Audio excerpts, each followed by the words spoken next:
Well, welcome to the Slingshot Group podcast. Today, I'm joined by two friends and remarkable leaders, Jim Burgen, lead pastor, Jesse DeYoung, executive lead pastor at Flatirons Community Church in Denver, Colorado. And Flatirons is known for their unapologetic approach to ministry, their relentless pursuit of people far from God, and they're having such an incredible impact, not just on this area, but across the nation in the way that they do ministry. And this conversation is going to be packed with insights that you can use as a nonprofit or church leader, leading a team, part of a team, as we talk about things like authenticity in leadership, how to navigate a team when ministry is growing rapidly, and how to stay mission focused in the midst of cultural changes and organizational changes. So, Jim and Jesse, thanks for joining us. Thanks. So good to be here. Great to be in person.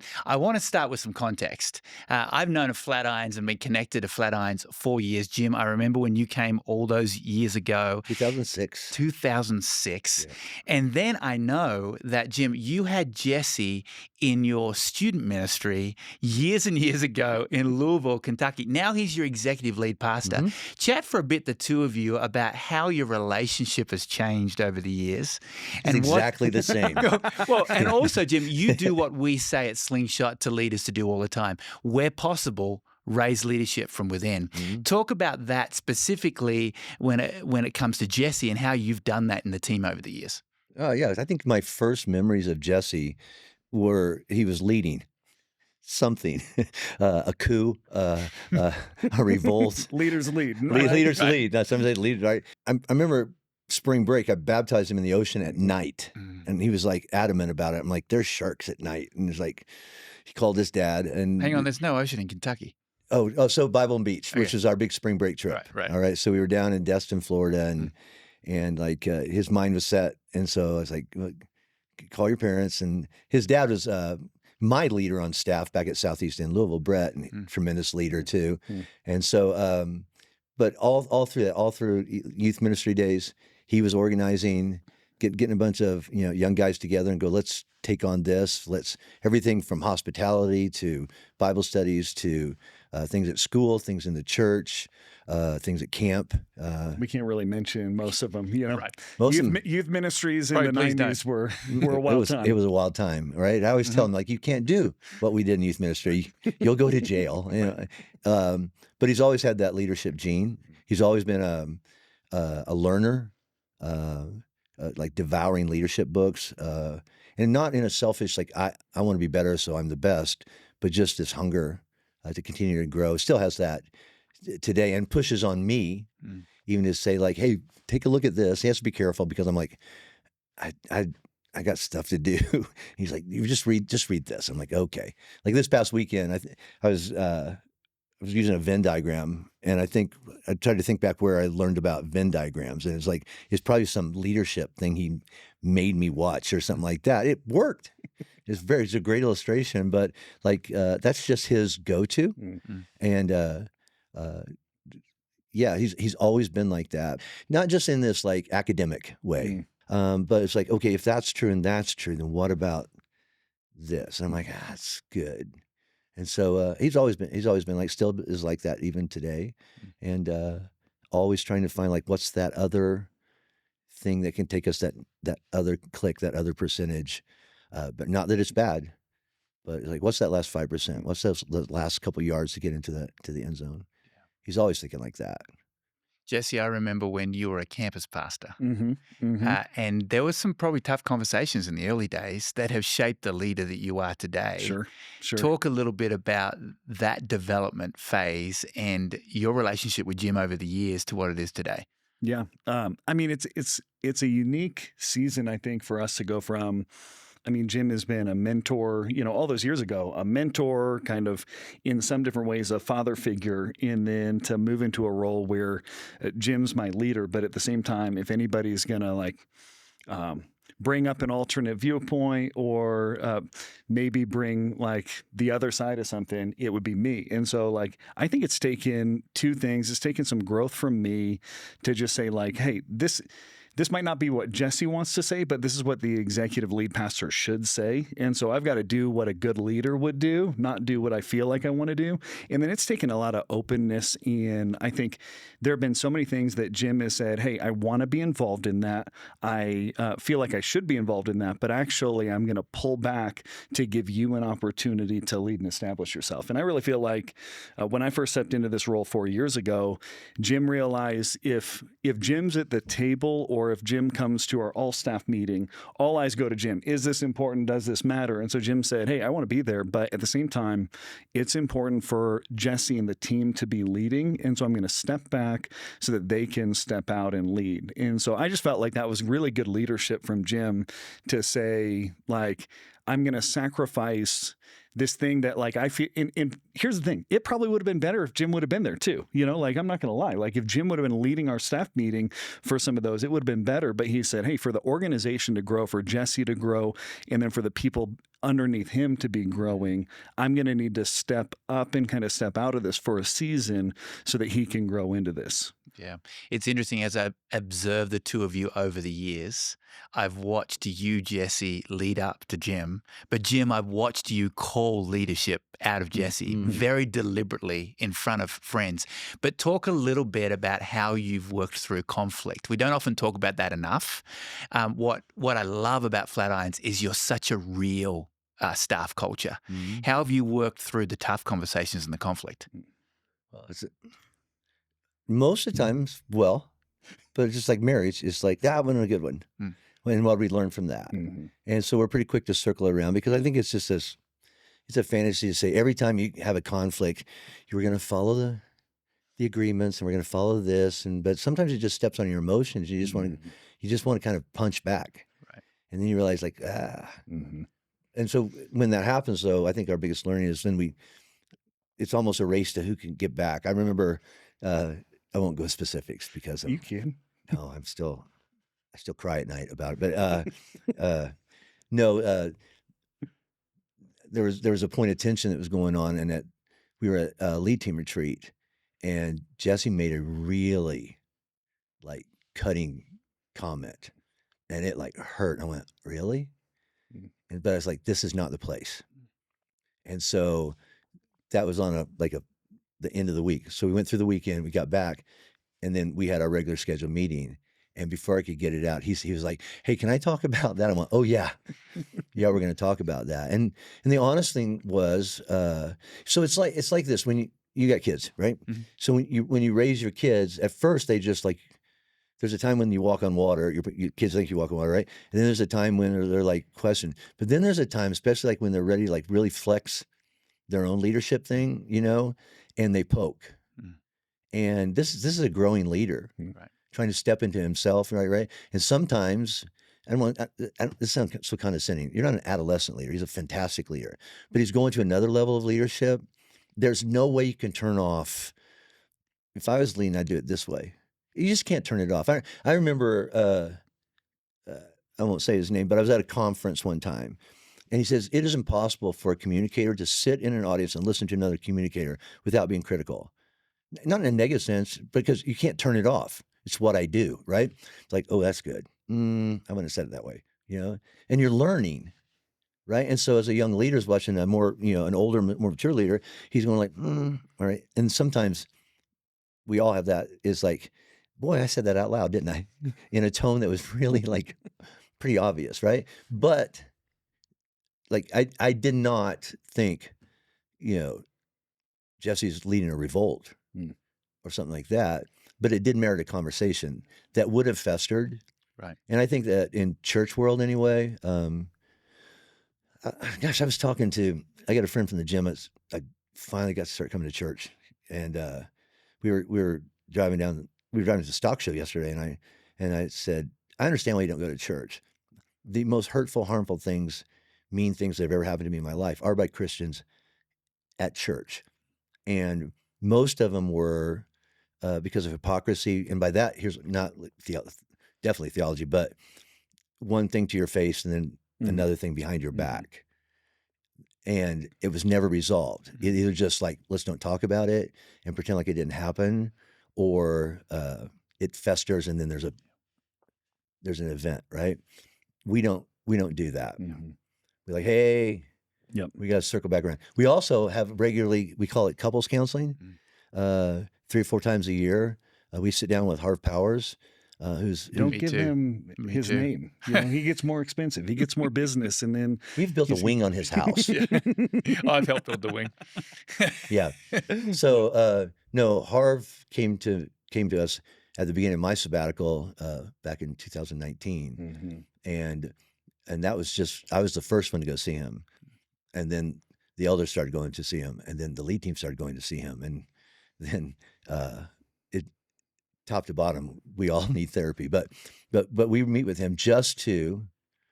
Sometimes we've already resolved it, and sometimes we're like, I think we resolved it, but let me tell you what we've been wrestling with. Mhm. And a lot of times he'll say, like, makes sense.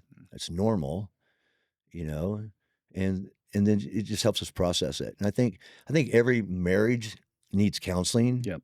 at some point. Every person needs counseling at some point. And I think that when you get into executive level high leadership, there's this self pressure that is crushing. That says I should know how to be able to manage all this, counsel all this. I don't need to go an outside source because I love Jesus, right? And I'm the lead pastor, and I should be able to figure this out. And then when you can't, then you flip a switch and go, just do what I say, which is not great leadership. Yeah. Jim, and that's a great word coming from the lead pastor at one of the largest churches in the country, is you need to have that outside voice. You need to not let it fester, because that's where we see the relationships breaking down. You're going to say, Jesse? Yeah, I would say outside voices are key. Harv's one, but then Jim and I both have people that we can process with and just go like, hey, and it's always like, it's never, oh, Jim's the worst or Jesse's the worst. Like, we don't have people in our lives doing that. It's more like, hey, how do you guys come back together? And really, I think our tension probably comes up the most. Jim, correct me if I'm wrong, but like when I've got an insecurity that I'm not dealing with, that's when Jim and I that's when I might say a comment to Jim that I would want to take back eventually. That's when I'll push in an area where it's like I shouldn't push. It's when like I've got other insecurities in my life or insecurities in our relationship that I bring to the surface, and it kind of comes out sideways on our relationship. Would you say that? Like, well, I think it's both ways. Like I think the part of leadership that I've never read a chapter on, so maybe we should write a chapter on this, would be like I don't see the chapters as, hey, a leader should say, this might be coming from a place of brokenness or insecurity. This might be my shadow. This might be whatever, but I got to say it anyway. And then we can talk about on the other side. But I have to say it, because if not, I know me really, really well, and it will come out sideways. So I'm doing this Christmas Day or New Year's to Easter thing right now, and one of them is journaling. And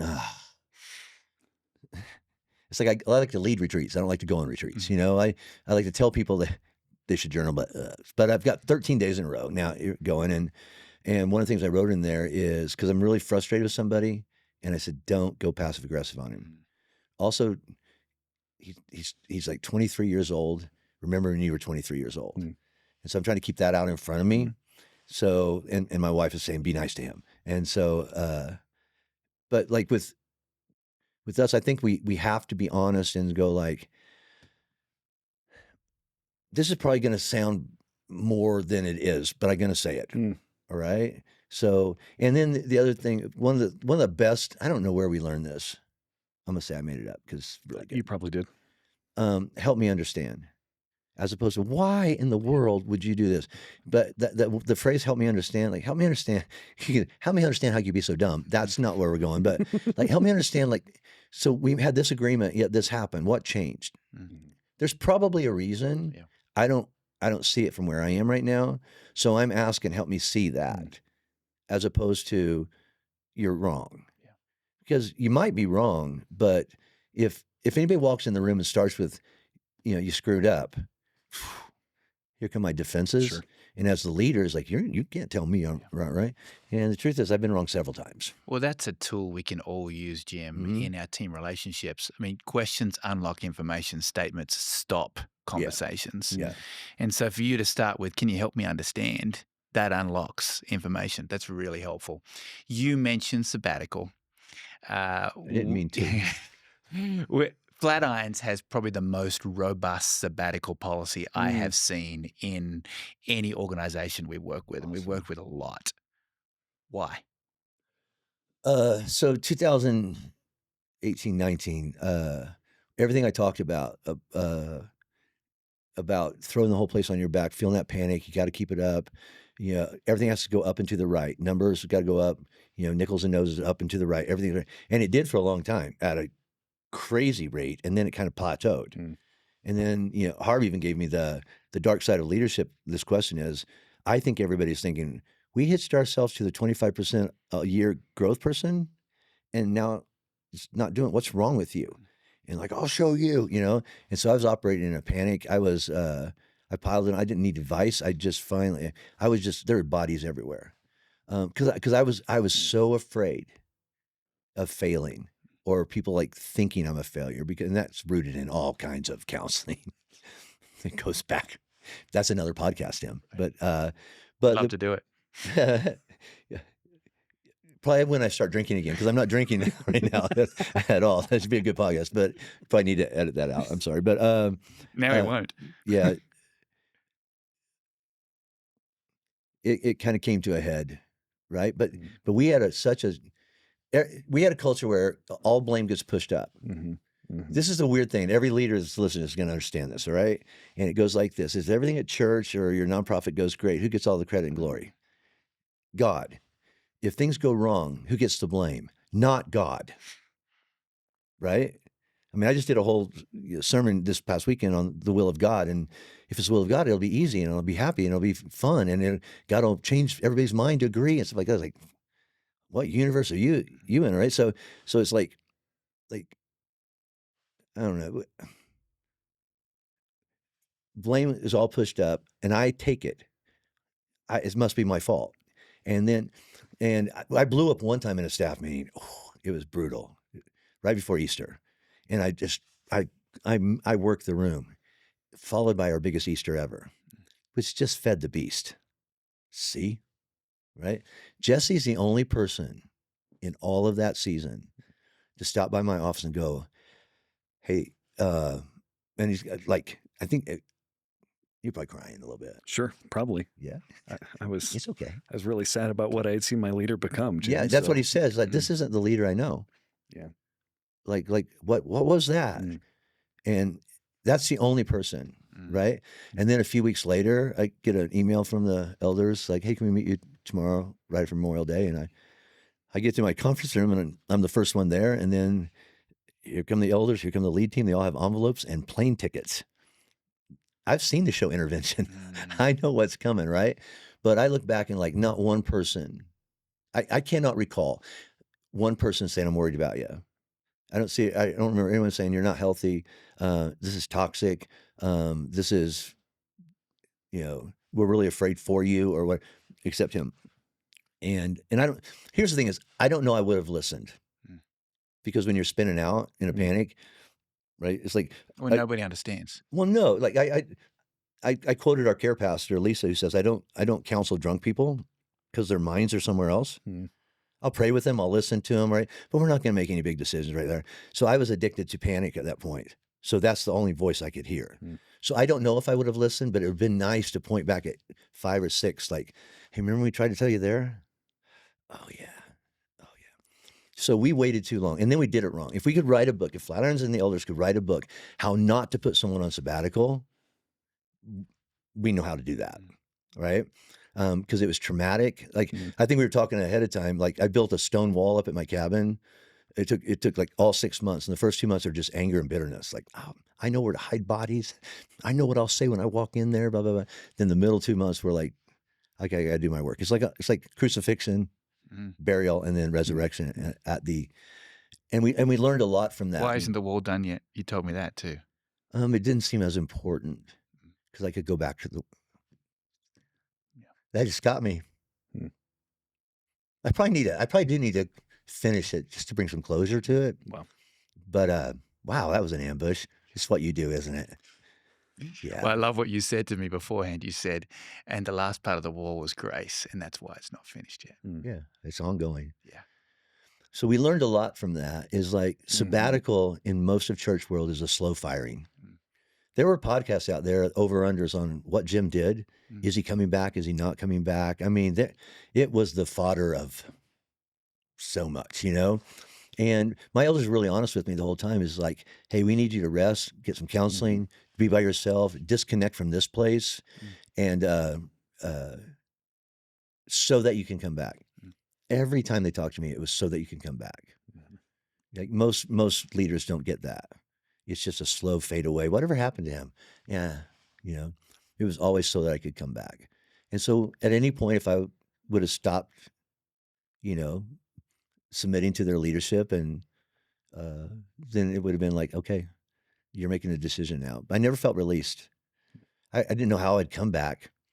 Like, how do you walk back in? There's such shame and embarrassment, like you've let everyone down, and I got some of that, mostly from myself, but that went away quickly, and the truth kind of rose to the top. I didn't even have to go hunting. I didn't have to go on a crusade and go like, yeah, but you know, he did this. It just kind of over a year and a half after I came back, not like the first Thursday back, but over a year and a half, and then. The learning and all that was, why are we waiting until people are exhausted before we actually talk about it? That was, I had a point of pride, right? I've been a pastor for 40 years. Until sabbatical, I can look back and go, I never took all my vacation time. There were weeks I didn't take my day off, right? I left my wife at home with 2 kids when she was not emotionally ready to do that. I went to India and Africa for 3 weeks and got a raise. That still comes up in our counseling. You know, it's like, why do we wait till people are exhausted and tired and failing before we go, here's a Band-Aid, as opposed to proactively making sabbatical a reward? Well done. Yep. Well done. Yeah, take a breath so that you can come back. Yeah. And even lead at a better level. So we have learned that. So we now institute, I think I would like to hope I would have voted for it, but when I heard about it, I'm like, we do what? Like when people come from other churches and join our staff and they haven't had a sabbatical, their years still count towards their 7 years. So they might be here 3 years, and they get their 7 months or that set amount of weeks sabbatical. They haven't been here for 7 years. They've just been in the kingdom doing ministry for 7 years, and we recognize that. Well, it makes so much sense. You want them to stay long-term and invest. What did you learn from all that, Jesse? Yeah, watching Jim, we watched Jim come back healthier from his sabbatical in just.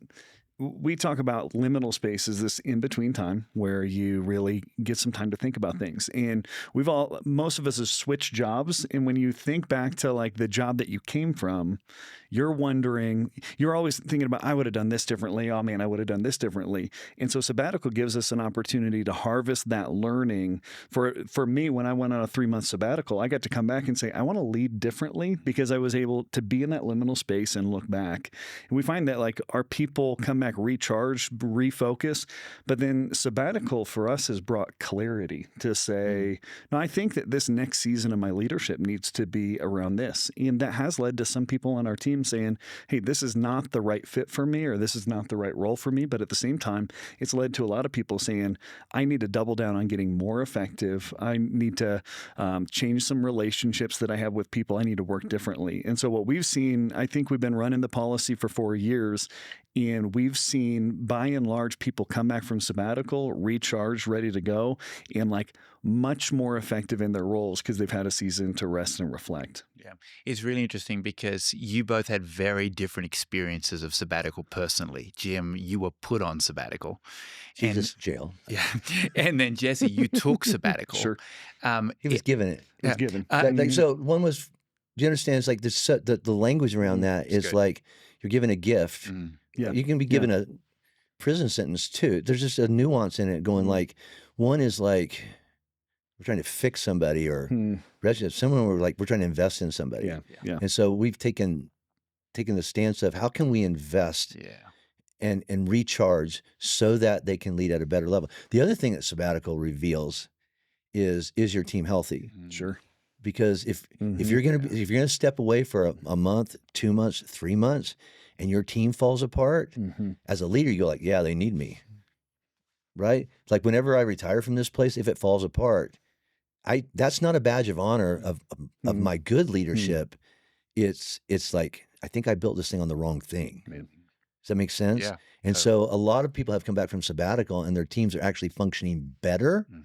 And then they get insecure. We're like, no, no, no, that's actually good. Mhm. All right. And then some people come back and we're like, hey, did you invest in your team before you left? Because they were just like, we don't know what to do. Sure. Sure. So it's very revealing too. Yeah. And it's a leadership development strategy too, because there's no way to learn how to lead than to be thrown into it. And what we find is some of the people who lead in the interim during someone's sabbatical, they're getting like invaluable expertise because they've got to lead like the next level up for just a couple months. And then they get to step back down and say, okay, what did I learn? What did I like about it? How can I improve?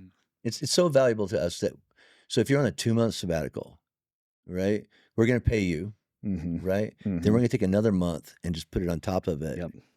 of salary to invest in development or vacation or take your kids to Disney or go study under this teacher. What? Mm-hmm. No rules. Right? And so it's like, so if you're gone for 2 months, in that 2 months, you get 3 months of salary. And that extra month is, use it wisely. Right. Don't go Black Hawk, something like that. But I don't know. We don't have that rule, do we? We don't have that rule. It's like, So this speaks to me about how you value and care for staff. Chat a little bit more about that. I mean, Jesse, you and I have had lots of conversations over the years about salary adjustments and taking care of staff and even reducing staff size. Talk about how you've approached team as the organization has shifted and changed and valued and prioritized staff. Yeah. I think early days of Flatirons, when we were a younger church and like didn't have resources, we're paying for the buildings and all that. I mean, we had a lot of staff and we were not paying them very well.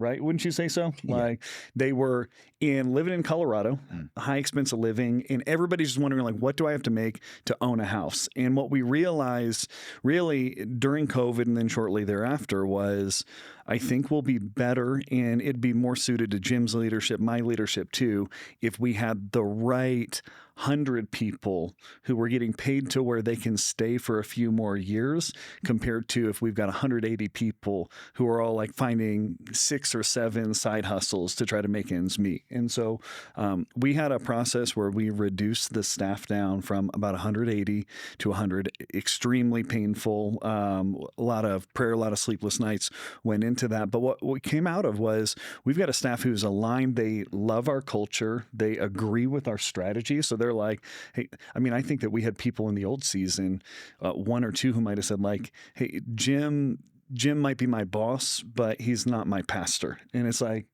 well, then today we would say, well, then you can't be here. That's not going to work here. People are aligned. They're, and we really look at what's the right vacation time look like, our retirement. There's no pension in church world. And like the worst thing that we see is you see people who have worked in church for 40, 50 years. They've not saved for retirement. And so they're they're trying to be the youth pastor when they're 70 years old because it's the only job that they can do. And they're just like, man, like I've got to stay in this job to just fund my retirement. And so Michael, our CFO, he said, we're going to do a 10% match for retirement. And he did the math, and it's something like, do you remember? It was something like if just somebody making $50,000 a year puts in the 10% and gets the match, in 40 years, they'll retire with like $2.5 million. And so for us, it's about trying to hold on to the right people and trying to make sure but we don't want to be selfish with that either. Like we don't want to, if God's got a call in somebody's life to go plant a church or to go work somewhere else, we don't want to hoard talent here at Flatirons that the kingdom could benefit from. And so we try to be open-handed, but we don't want to lose people because we're not compensating appropriately. We always say that every remarkable mission deserves a remarkable team. Hmm. And part of driving the mission forward is having the right team and realizing when people are called somewhere else or Sure. when God has a different plan and being open handed enough to Sure. approach it that way. Jim, you said 2006 was the year you came. Mhm. Seems like a long time ago. We're not far off 20, like next year. How have you stayed so mission focused over that nearly 20 years with a changing staff, a growing church, a changing culture? What advice would you have for leaders, not just of churches, but of ministry nonprofits that are trying to stay true to their mission? Yeah, that's first of all, just hit me 20 years. That's like, wow, okay. Um, Before I got here, this church had a DNA for lost and broken people. Um, that's never changed. Like, I didn't know what a Flatiron was when I got the information letter. Flatiron is a steak, or I don't know. Yeah, it's the name of the mountain range Right. just to the west of here, and it kind of looks like those old iron irons that the pioneers would heat up, and right, it just looks like that. I found that out. But the I didn't know what Flatirons was. I didn't know where Lafayette was. I didn't know. I'd landed in Denver before, but I didn't know anything about Colorado. But then I saw the mission statement: we exist to bring the awesome life of Christ to people living in a lost and broken world. Um, I'm like, well, that's what my youth ministry is about.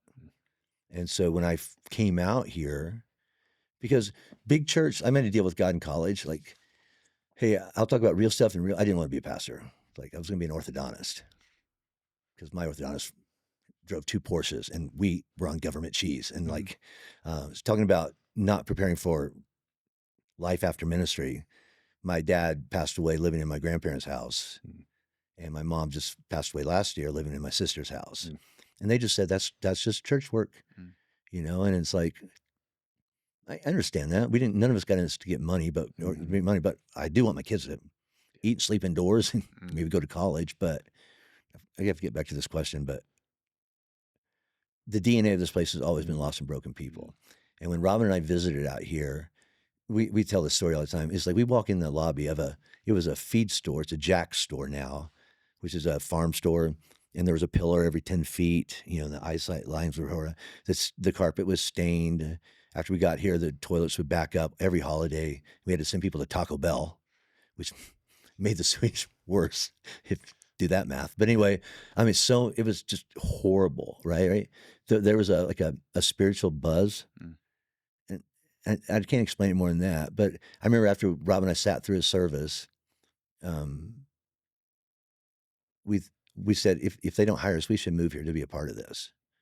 So we sensed something going on that was different, because in youth ministry, you know, you can do things that you can't do with their parents. And I don't mean that in a weird way. I mean, like, you can be real and you can be authentic, and you can say, that's not true, or I'll call you on that, or you can teach in stories and parables, and like Jesus did. And then you go to big church, and it's like theology and ought tos and you shoulds, and if you had more faith, then you would be, you know, like the pastor or something like that. And it's like, that's not us at all. And in youth ministry, we always had the kids that made all the other parents nervous. It's just because that's our heart, you know. And Jesse always had that heart for the kids in that youth group too. And so that's never changed. In all of our dysfunction, in all of our brokenness, in all of our growth, in all of our, like, what are we doing? Right? It always came back to, this is about that person that no other church wants, that would never feel comfortable anywhere else, and we go, it's okay to be here.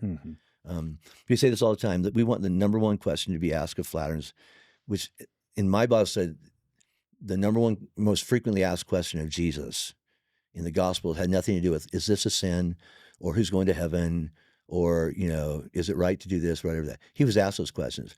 But the most frequently asked question is, why does he have dinner with them? Why is he friends with sinners? Why? And they're why I'm here. It's not the righteous who need it, right? It's, I came to seek and save the lost. I didn't, and by the way, you lost them, you know? And so, I guess everybody goes back to their own story, I've never forgotten my own brokenness and what I ought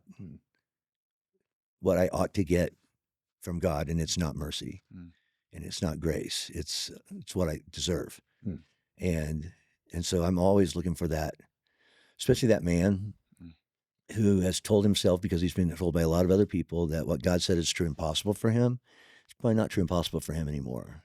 And my message is to say, no, it is. No matter what you've done or what's been done to you, it's still possible. Like, God hadn't given up on you. And then you see just people, like, you can look around this room.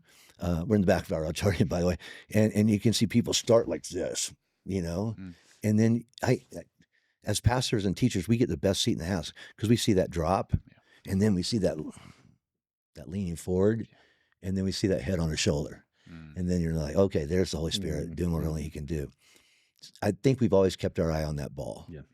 Even if we were having at our messiest, we never said, maybe we should just go after Christians. Or maybe we should just,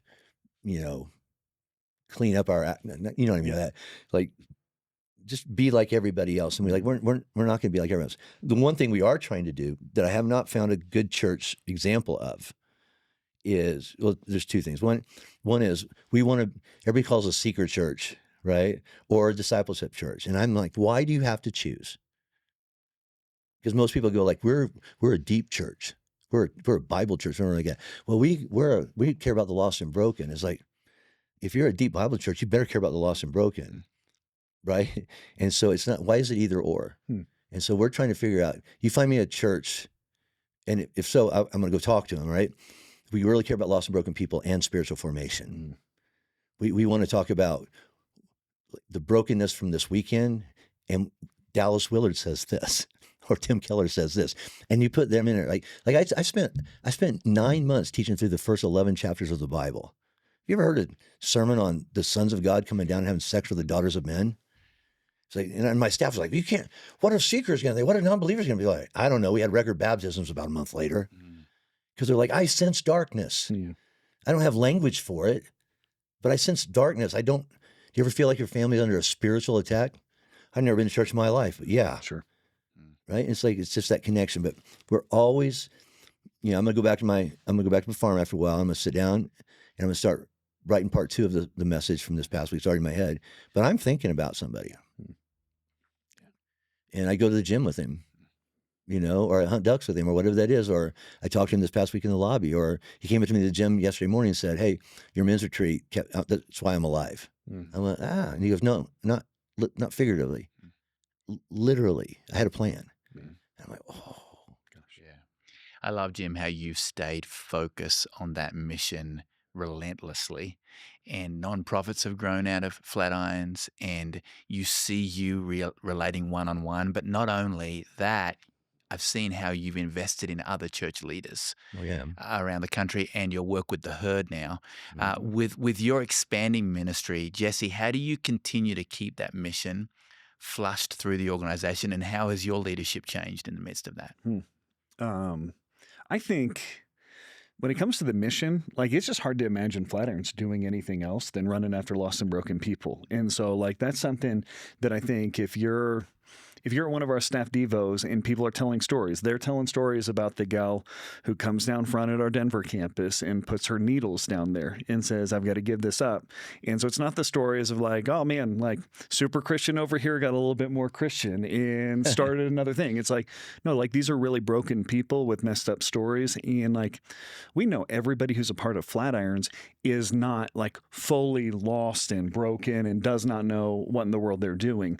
But what we know is like 10% of the people in our audience, they probably could not go to other churches without, like, the moment they put out their tattooed hand for a handshake, the person looks and is like, is that a weed tattoo? Like, and just that half-second hesitation causes that person to go from like, maybe I'm not welcome with this person. Maybe I'm not welcome at this church. Maybe I'm not welcome at any church. Maybe I'm not welcome with God. And I feel like our whole staff, you just can't work here. You won't fit here. You won't like it here unless that's your passion, if that's not what you're excited about. And then I think as Jim has expanded his influence, I think, and this is one of the things that we're like, quite frankly, we're right in the middle of is like, what are the important parts that Jim has to speak into? What are the areas that it's like, man, we need his voice, but trying to, I think every senior leader has to go through we were having this conversation last Monday. What's the vision? And what's my thoughts on something? And so often, like those two things as you're building an organization are the same thing. And what we're trying to figure out is like, what are the areas where we have to cast such a clear vision that it actually doesn't need Jim's voice in the mix of it? And then what are the areas that are so pivotal where it's like, we need Jim's voice, we need Jim's preferences? Because like the reality is Jim only has 24 hours in the day. He's got horses to ride. He's got, like a wife to spend time with and all this. And so like, how do we help Jim figure out how can he have the most kingdom impact while keeping Flatirons as one of the most important things that he does? And so I don't think there's I don't know if maybe you've got a principle, Jim. I don't know if there's a principle from it besides like, it's a continual conversation and coming back to like, nah, Jim, I think we didn't include you enough here, or Jim, actually, we don't think this is a great use of your time here for all the other things and ways that you can make an impact. What would you say, Jim? That's good. When you're talking about like what's our vision and then what's Jim's thoughts and wants and desires. Okay, I think as I'm not the founder of this church, but kind of refounder. Is there? It's a thing. That's a thing. Is it a thing? Mm-hmm. Okay, because we had to really start. Mm-hmm. Further back than I thought, right? But anyway, to get here, eventually, like before break, before sabbatical, the answer came because this is what Jim wants, mm-hmm. And it's like we had to change that language because that's the vision, right? So why are we doing that? Because you asked for that song. No, why would I ask for that song? What else in this whole service is thinking about a 35-year-old man who's trying to figure out stuff, not give up on his marriage? Already feels like he's failed his daughter, probably going to fail his son, right? What's in this for him? He's already sitting here going, I'm doing time or she won't talk to me. Mm-hmm. But as soon as this is out, kickoff is 30 minutes from now, right? What's in this for him? And so I think the other thing is as senior leaders and communicators, like if you're a traveling like preacher or evangelist, or I don't know what they call them anymore. Just I don't know. All my terms went derogatory. You can teach the same 5 sermons over and over and over and over and over and over and over and over, and it's all brand new for them. Okay, but I'm gonna stand up there 32 times this year. Yeah. Is right, and so like he's still talking about that. Like so you have. I think there's this tendency as leaders when we go like I used to wrestle with that. Well, then you lost me, right? Mm-hmm. Well, that used to be a temptation for me. So you don't have any anymore, right? So like yesterday we were talking about, this past weekend we were talking about like when we say, hey, so we put out a survey, if you could ask God one question, what would it be? Number 1 came back, what you expect, what is God's will for my life? But when we ask God's will for our life, can we be honest? We already have a plan. Mm-hmm. And I hope this is it because I'm going to do it anyway. I just need you to get on board with it and bless it. Right. And then we can say, I prayed about it. Right. I told God what to do. And then I decided he said yes. And that's why we moved. Right. Because it was God's will. It's like, so, and you get to see all the heads going like, yeah, I did that a lot. Right. So we think that if it's God's will, he should change my emotions. And if he doesn't, that's why I had the affair. If it wasn't God's will for me to have the affair, then he should have made me not want her or him. Right. Oh, right. Because I do that. Right? Or if it's God's will, it should be easy and fun. Peter said, it is better to, right? It is better to suffer if it is God's will for doing good than doing evil. So sometimes it's actually God's will that you just cry, right? And so you're just dismantling everybody's like how we come to the table of that. I think we as leaders and communicators, we have to stand in front of our staff and go like, hey, God, I gotta be honest with you. I'm in process on this one. Yeah. Right. Okay. And what I find is a different version of the same question I've been asking since I was 13. Right. It just comes at me in different directions and everybody goes, okay. Like we used to have the phrase around here, me too, till it got hijacked. But it's just that's the number 1 phrase you'll hear in heaven. How'd you get here? Screwed up my life. Jesus cut me a sweet deal, said I could come. Yeah, me too. Right.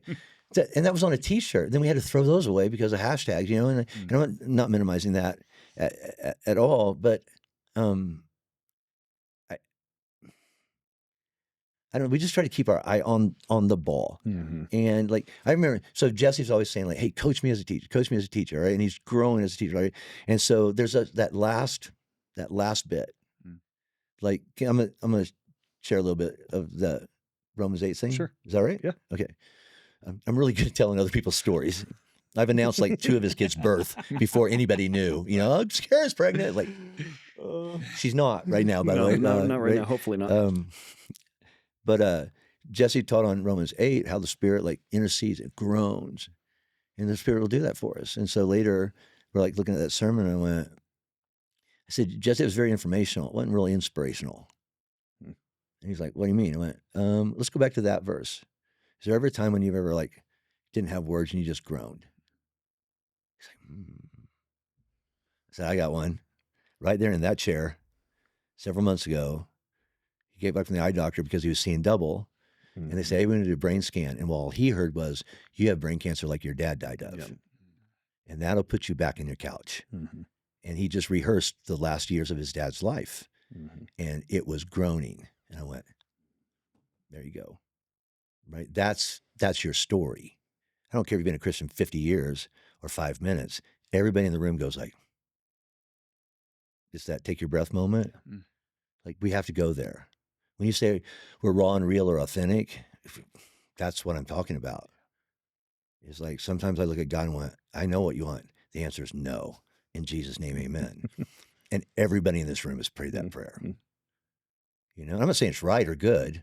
I'm just saying you're not alone. So, and that seems to connect really, really well. Yeah. As opposed to, I used to sin.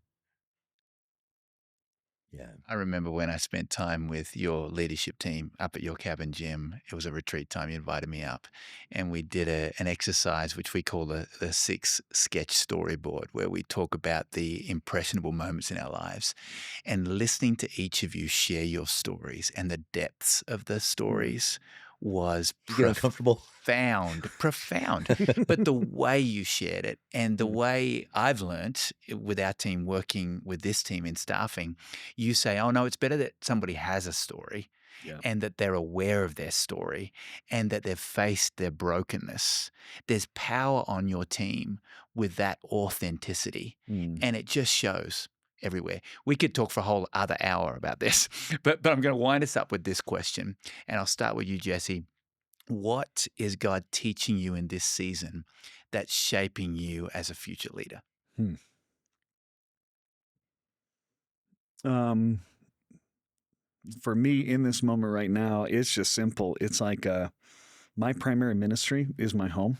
And yeah, I think that for me, it's so easy to focus on what I can control at work or the attaboys at work. And yeah, when your kid's really struggling or your wife's really struggling, like work's probably not going to remember the couple weeks you stayed back at home to take care of what was really important. But I can promise you, like Kara will look back at me working through those moments and going to work and not supporting her around the house, not being there for her.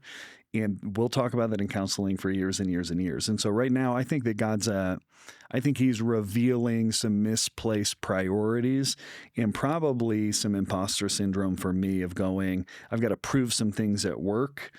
And that comes at the neglect of my wife. And I think right now, like God's saying, Jess, if you're gonna lead for a long time, or if you're ever gonna lead in a different capacity, this home has to be your first priority. Like I would be foolish to give you anything longer, give you anything different until you can get this stuff in order. So I think that's what he's teaching me. That's good. Jim? That's really good. I'm proud of you for that. Because usually the way he teaches that, it's very difficult, right?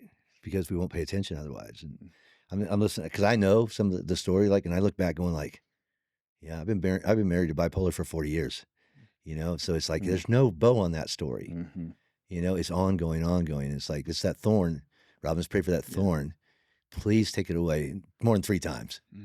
Right. And the answers come back, no, my grace is sufficient. And it's like, and she's alive and we're together because of God's grace, not because we're great people. Well, it's God's teaching me right now. The big takeaways from sabbatical were this church is not my identity. Yeah. And everybody's going, well, it's not my identity either. Yeah, yeah. How fast after church on Sunday do you check the attendance and giving? Because it's a statement about you. It used to be. And now it's not I don't care. It's just like, oh yeah, what was that? Like Tuesday I got the email from Michael. Like, that's good. Right? So it's not my identity. I'm not in control. Control is an illusion, and usually the reason you're trying to control things is you're trying to manage outcomes and pain. And that's Dallas Willard says, you want to know how much you control? Go push on a boulder. Go push on a mountain. You don't control anything. You can eat fiber all your life, and if some cell decides to divide too fast, you have cancer, right? So you do what you can and realize that most of it doesn't matter. Like I promise you, all these people, if there's 4,000 chairs in there, nobody is sitting at work today going, that third song, I didn't like the light cue.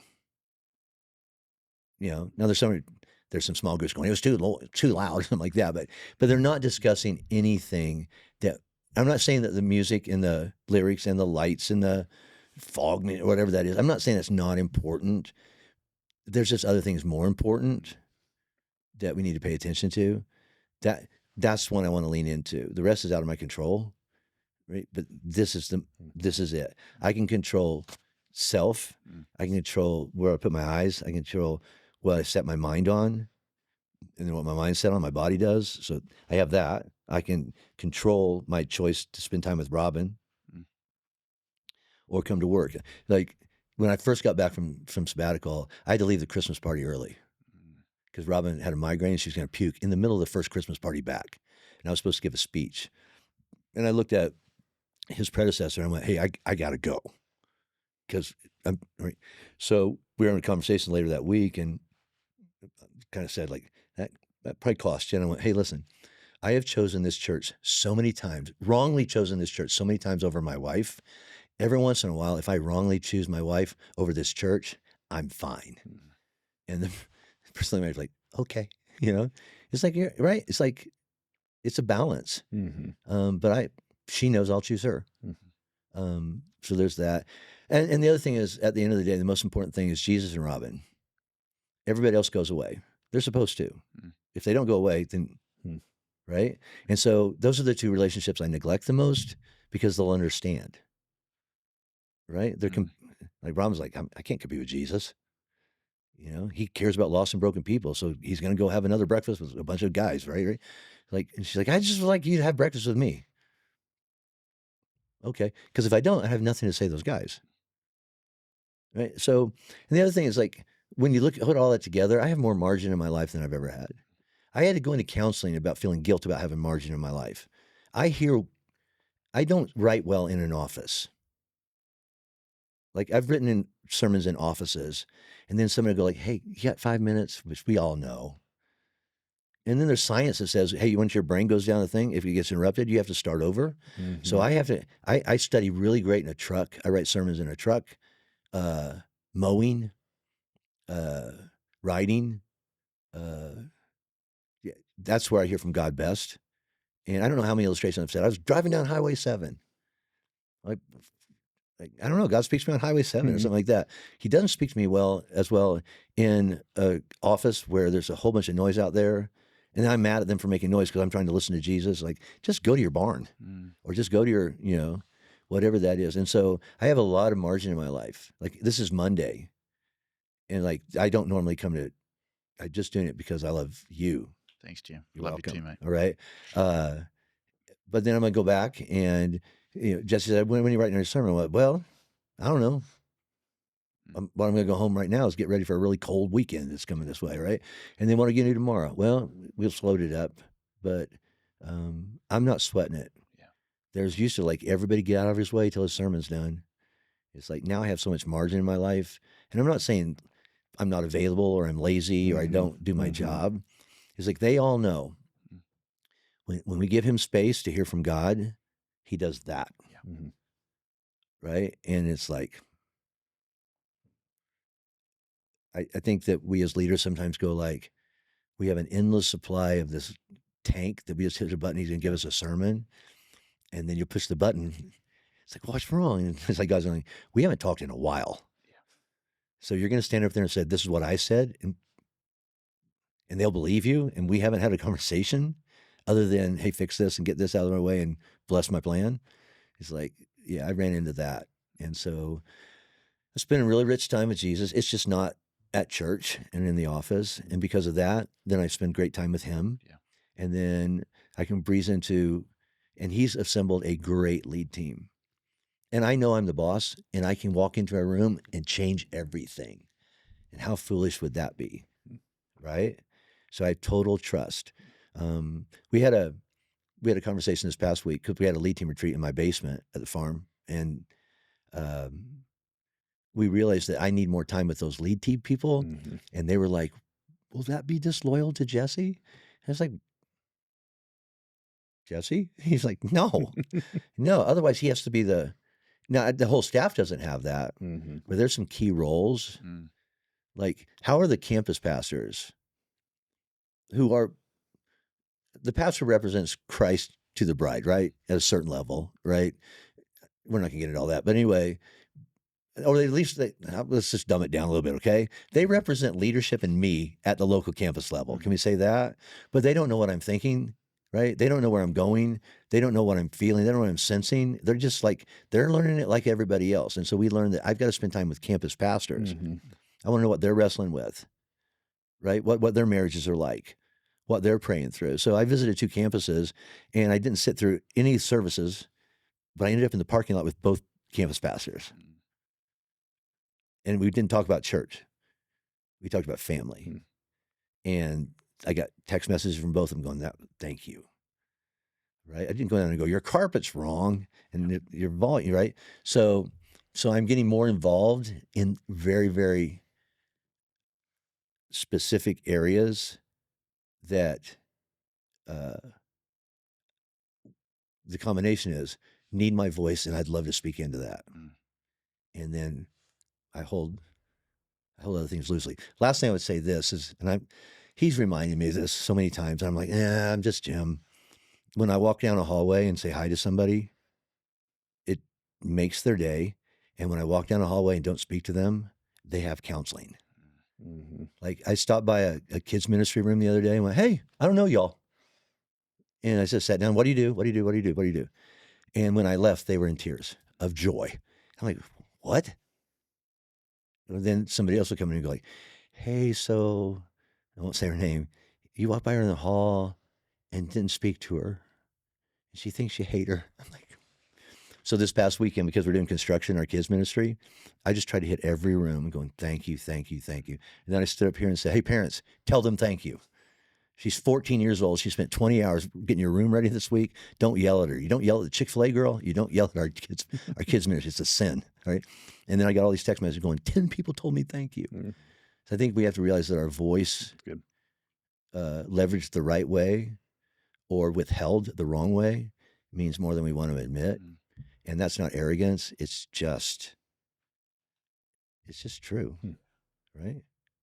A simple but profound principle. And I love how you've both talked about prioritizing people, mm-hmm. but prioritizing that most important relationship after Jesus, which is with your spouse. Yep. But in a lot of the exec pastor, lead pastor cohorts we run, we talk a lot about issues with this relationship because it's so important. This relationship, mm-hmm. lead pastor, executive lead pastor, so goes the church. Yeah. And how you have modeled authenticity today and vulnerability is powerful for whether our people are leading a church or a nonprofit. Those key leadership relationships are so important. You've talked about brokenness and authenticity and humility without saying the word, which is the best way to talk about it. Thank you for how you both lead and the impact this church is having in this area and way beyond. Thank you for being with us today on this. I'm sorry. Yeah, that's right. Go for it. So after the closing prayer, I have one more announcement. Yeah. Well, as you're talking, I think like we can say anything because we've created a culture of safety. Yeah. And here's what I mean by that. Like Robin and I can talk about anything because we have an agreement that we're not going to throw the divorce card.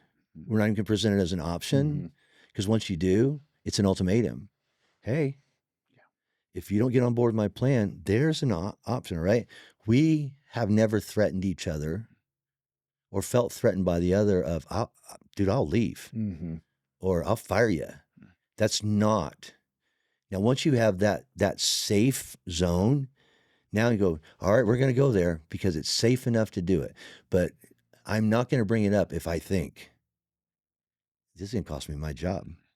Unless, I mean, there's an extreme going like, it's probably going to cost me my job, but you still go there. But almost everything is like under that. Like he can go home and he and Kara can wrestle through, Rob and I can wrestle through anything. Unless it's an ultimatum or you're out. And if that's the relationship a leader has with his staff, Man. then you're not a leader. Everybody's just scared of you. Good point. Final thought, Jesse. No, I think trust is so important, and you got to fight for trust. Like Jim was saying, we got to, and that means saying the hard things. And I would tell, like, between exec pastors and lead pastors, oftentimes, like, an exec pastor waits for the lead pastor to go first. And sometimes I just want to tell exec pastors, like, hey, this might be your time to have a really risky conversation, but to say, like, for the good of the church, we've got to be united. You know, Jim and I, like, when we're at our worst, we're not spending time together. And so I don't know the vision that God's put on his heart or how he feels about things. So I can't execute on that. I'm executing what I think. And so I just say, fight for relationship, fight for trust, and your church is going to benefit from it. Yeah. So helpful. So many things you can use from this conversation. Who knows? We just might have another one soon. But thank you both for being honest and for sharing with us today. You know a leader who can benefit from this conversation. So share it, follow, do all the things. And remember, stay curious and reach for the remarkable.